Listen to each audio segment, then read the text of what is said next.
Assalamualaikum warahmatullahi wabarakatuh.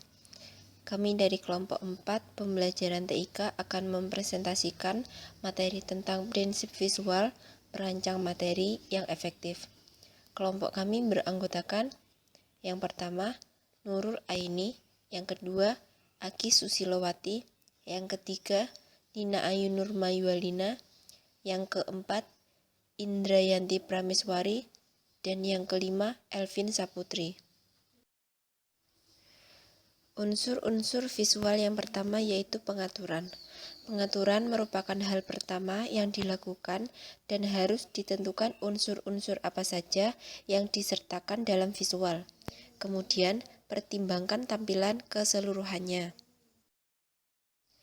Ada 5 prinsip pengaturan visual. Yang pertama yaitu tempatkan teks dan gambar utama di dalam satu visual sehingga unsur tersebut mencerminkan hubungan visual satu sama lain. Yang kedua yaitu prinsip bentuk sajian, yaitu menyusun pesan teks maupun gambar dalam sebuah bentuk yang akrab bagi audien. Gunakan pola yang menarik dan memfokuskan perhatian audien. Yang ketiga yaitu prinsip aturan sepertiga, yaitu penempatan teks dan gambar yang tersusun di sepanjang garis yang membagi visual menjadi 3 bagian berdasarkan pentingnya. Yang keempat yaitu prinsip kedekatan. Sama seperti prinsip yang diungkapkan Meyer, yaitu teks dan gambar disusun dalam posisi yang berdekatan. Posisi gambar dan teks secara berdekatan dan jauhkan unsur yang tidak memiliki kaitan. Yang kelima yaitu prinsip pengarah, berfungsi menyampaikan arah alur atau siklus maupun prosedur dari makna pesan yang akan disampaikan. Gunakan anak panah atau animasi untuk memperjelas arah alur atau siklus gambar. Unsur visual yang kedua yaitu keseimbangan. Keseimbangan adalah kesamaan distribusi dalam bobot. Dalam desain, cenderung yang kita rasakan adalah ketertarikan bersama, kelihatan bersatu, dan persamaan harmonis. Keseimbangan dapat dicapai dengan menampilkan unsur-unsur desain seperti bentuk dan ukuran, warna, tekstur, dan sebagainya, agar unsur-unsur yang ada dikomposisikan dengan serasi, sepadan, dan memberi kesan mantap serta tepat pada tempatnya. Secara garis besar, sifat keseimbangan dibagi menjadi 2, yaitu keseimbangan nyata dan keseimbangan tak nyata. Dalam desain terdapat 3 tipe keseimbangan. Yang pertama yaitu keseimbangan simetris, yang kedua keseimbangan asimetris, dan yang ketiga keseimbangan radial.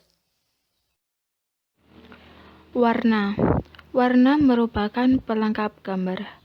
Warna termasuk salah satu unsur-unsur visual di samping ada titik, garis, bidang, ruang, dan tekstur.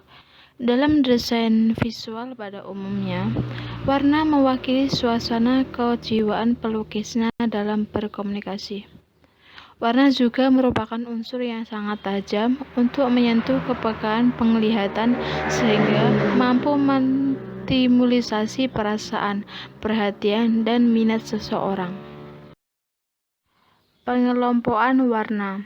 Ahli grafis Jerman menyederhanakan temuan Newton menjadi 3 warna, yaitu warna primer, warna sekunder, dan warna serier, dengan penjelasan sebagai berikut. Yang pertama, warna pokok atau primer adalah warna yang menjadi pedoman setiap orang untuk menggunakannya, yaitu warna merah, kuning, dan biru.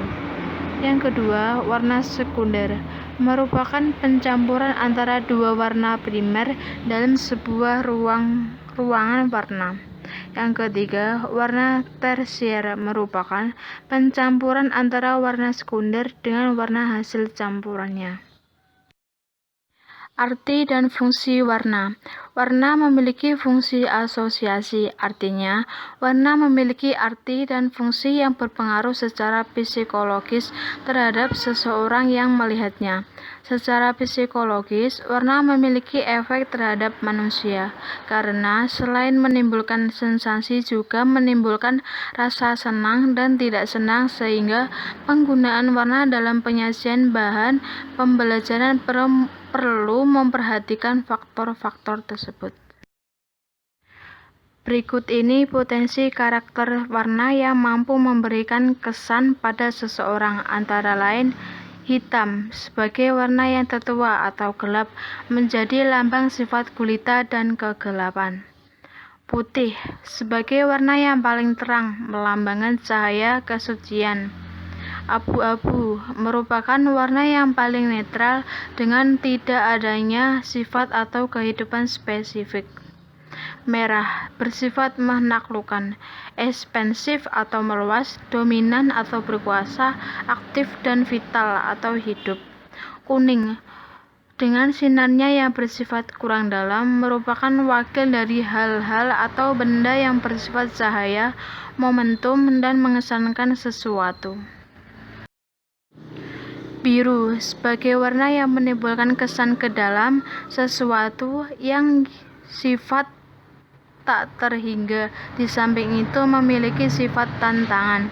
Hijau mempunyai sifat keseimbangan dan selaras, membangkitkan ketenangan dan tempat mengumpulkan daya-daya baru. Selanjutnya, keterbacaan. Pada mulanya, konsep keterbacaan atau literasi hanya digunakan dalam konteks verbal, yakni membaca dan menulis.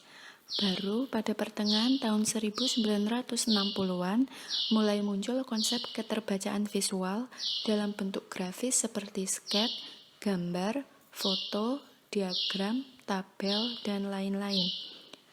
Media berbasis visual atau image perumpamaan memegang peran yang sangat penting dalam proses belajar. Media visual dapat memperlancar pemahaman, misalnya melalui elaborasi struktur dan organisasi, dan memperkuat ingatan.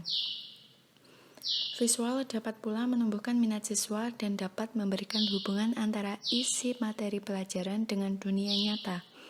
Agar lebih efektif, visual sebaiknya ditempatkan pada konteks yang bermakna dan siswa harus berinteraksi dengan visual itu untuk meyakinkan terjadinya proses informasi. Selanjutnya masuk ke bentuk visual, bisa berupa yang pertama gambar presentasi yang menunjukkan bagaimana tampaknya suatu benda, kedua diagram yang melukiskan hubungan-hubungan konsep, organisasi, dan struktur isi materi, ketiga peta yang menunjukkan hubungan-hubungan ruang antara unsur-unsur dalam isi materi, empat grafik seperti tabel dan chart yang menyajikan gambar data antar hubungan seperangkat gambar dan angka-angka. Selanjutnya yaitu kemenarikan. Sebuah media visual akan mendapat perhatian dari peserta didik apabila media visual yang ditampilkan menarik. Terdapat beberapa teknik untuk menghasilkan daya tarik pada media visual. Yang pertama yaitu gaya, yang kedua kejutan, tekstur, dan yang terakhir yaitu interaksi. Peserta yang berbeda dan situasi yang berbeda juga membutuhkan gaya desain yang berbeda pula.